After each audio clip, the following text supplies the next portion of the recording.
सरिता विहार में रमोला यादव की एक बड़ी कोठी थी। वो एक फेमस समाज सेविका थी। उसके पति सरकारी नौकरी से बड़े पद पर से रिटायर्ड थे। उसका एक बेटा रोहन था जो कि बड़ी कंपनी में काम करता था। वो एक संपन्न परिवार था। एक रोज पंडित एक मिडिल क्लास लड़की सौम्या का रिश्ता रमोला के अमीर बेटे रौनक के लिए लेकर आते हैं, जिसे देख रमोला कहती है, लड़की तो फोटो में अच्छी दिख रही है, बाकी हम मिलकर बताएंगे।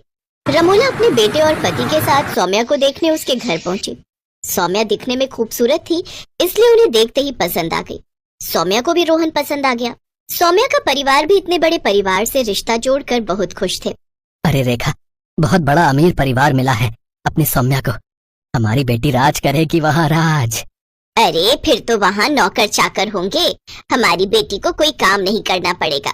सच में रानी बनकर रहेगी वहाँ। हाय, फिर तो मेरा हनीमून ट्रिप फॉरेन का होगा, वहाँ बड़ा मजा आएगा। मैं तो स्विट्जरलैंड जाऊंगी। सौम्या तो अभी से स्विट्जरलैंड के सपने देखने लगी।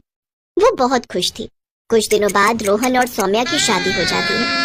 अगले दिन सौम्या सुबह उठती है तो नहाने के लिए बाथरूम में जाती है, लेकिन 2 मिनट में ही बाहर आकर अपने पति से पूछती है, सुनिए जी, बाथरूम में टूथपेस्ट नहीं है और ना ही साबुन। ओ अच्छा, तुम्हें नहाने जाना है? रुको मैं अभी लाता हूँ। रौनक अंदर जाता है, अलमारी में रखी नीम की टहनी और साबुन की जगह चिकना पत्थर ले आता है। ये क्या है जी? अरे तुम्ही तो अभी मांगा था साबुन और टूथपेस्ट। इसको करने से हमारे दांत और बॉडी दोनों साफ रहते हैं। हमारे पूर्वज तो यही इस्तेमाल करते थे, हम सब भी यही करते हैं, तुम भी करो।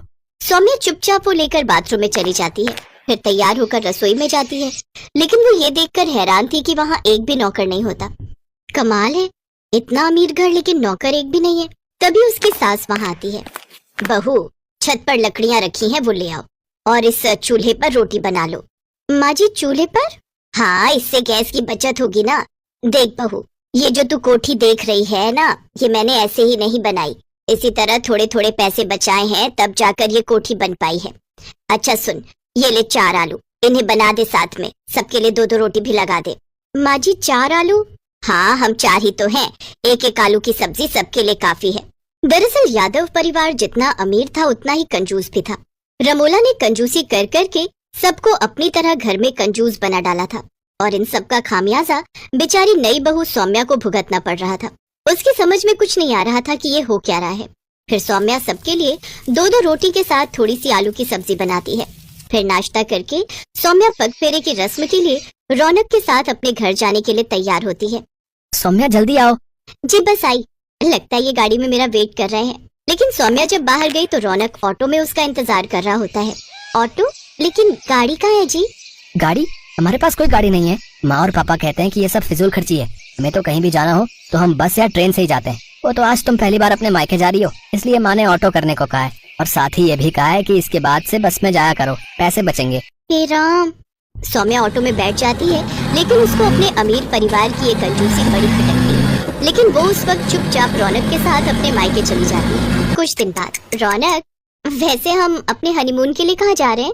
कोई जरूरत नहीं है ये सब फालतू की चोचलेबाजी करने की। जाने दो ना रमोला, बच्चों का मन है तो। वो रौनक की बुआ है ना, कमला बुआ, अरे सीता बाजार वाली मेरी बहन, उनके यहाँ भेज दो। फ्री में इनका हनीमून हो जाएगा और होटल और खाने के पैसे बचेंगे वो अलग। हे भगवान, मैंने क्या सोचा था, हनीमून के लिए स्विट्जरलैंड जाऊंगी, लेकिन ये सीता बाजार लेकर जाएंगे।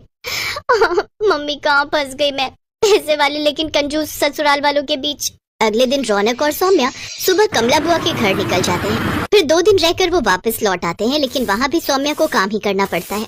ऐसे ही कुछ दिन बीत जाते हैं। रत्ना काकी उनके घर आती है। काफी देर बैठने के बाद जब रमोला उसे चाय के लिए नहीं पूछती, तो फिर काकी उससे कहती है, अरे रमोला, बड़ा मन कर रहा है चाय पीने का, जरा बहू को कहकर 1 कप चाय तो बनवा दे। चाय? अच्छा, हाँ, अभी बोलती हूँ।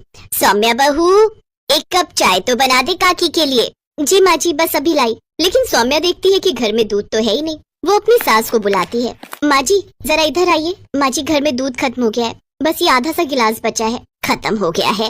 परसों ही तो लाई थी, खैर दिखा इधर। रमोला उस आधे गिलास दूध में 1 लीटर पानी डालती है और कहती है, ले, अब तो बन गया ना 1 लीटर दूध, अब आराम से चाय बना।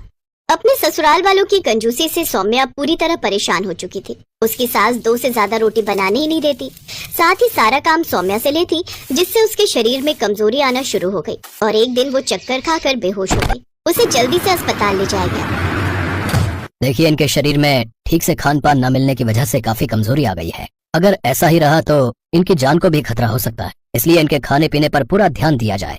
सौम्या को खून चढ़ाया जाता है, साथ ही उसे कुछ दवाइयाँ भी दी जाती हैं, जिससे वो अब ठीक हो जाती है। लेकिन अपनी बेटी की ऐसी हालत देख उसके माता पिता कहते हैं, बस अब मैं और अपनी बच्ची को उस कंजूस ससुराल में मरने के लिए नहीं छोड़ सकता। क्या क्या सोचकर हमने अपनी बेटी की शादी करवाई थी कि बड़े घर में जाएगी तो खुश रहेगी, लेकिन यहाँ तो उसको खाने तक को ठीक से नहीं मिल रहा। चल बेटी, हम गरीब सही लेकिन कम से कम जिंदगी तो ढंग से जीना जानते हैं। हाँ पापा, अब मैं इस घर में ऐसे नहीं रह सकती जहाँ भूख मार कर जीना पड़े। ठीक होकर सौम्या अपने माता पिता के घर चली जाती है, लेकिन अब रौनक को और उसके माता पिता को अपनी गलती का एहसास होता है और कुछ दिन बाद वो तीनों सौम्या को लेने उसके मायके पहुंच जाते हैं। माफ करना बहू, जो हमने तुझे इतनी तकलीफ दी। पहले हम गरीब थे तो सब लोग हमारा मजाक उड़ाते थे, फिर पैसा कमाकर बचाने की आदत धीरे धीरे कब कंजूसी में बदल गई पता ही नहीं चला, और फिर मेरे साथ रहते ही आदत मेरे परिवार को भी लग गई। लेकिन अब हमें अपनी गलती का एहसास है, तुम हमें माफ कर दो और हमारे साथ घर चलो। हाँ सौम्या, अब से वही होगा जैसा तुम चाहोगी। अब से उस घर में कोई कंजूसी नहीं करेगा। अब चलो हमारे साथ। हाँ सौम्या, अब हमें माफ कर दो और चलो अब घर चलो, वो भी ऑटो में नहीं बल्कि अपनी कार में। उन सब की बातें सुनकर सौम्या की आंखों में आंसू आ जाते हैं और वो कार का नाम सुनकर बहुत खुश होती है। वो उनके साथ चलने के लिए तैयार हो जाती है। सौम्या के माता पिता भी बहुत खुश थे। सौम्या अपनी नई गाड़ी में बैठकर अपने ससुराल लौट आती है। रमोला अब उसके लिए काम वाली बाई भी रख देती है। साथ ही सौम्या को वो अब किसी भी तरह की रोक टोक नहीं करती। अब सौम्या का जो मन होता वो बनाकर खाती और सबको खिलाती। अब सौम्या अपने ससुराल में सबके साथ खुशी खुशी रहती है।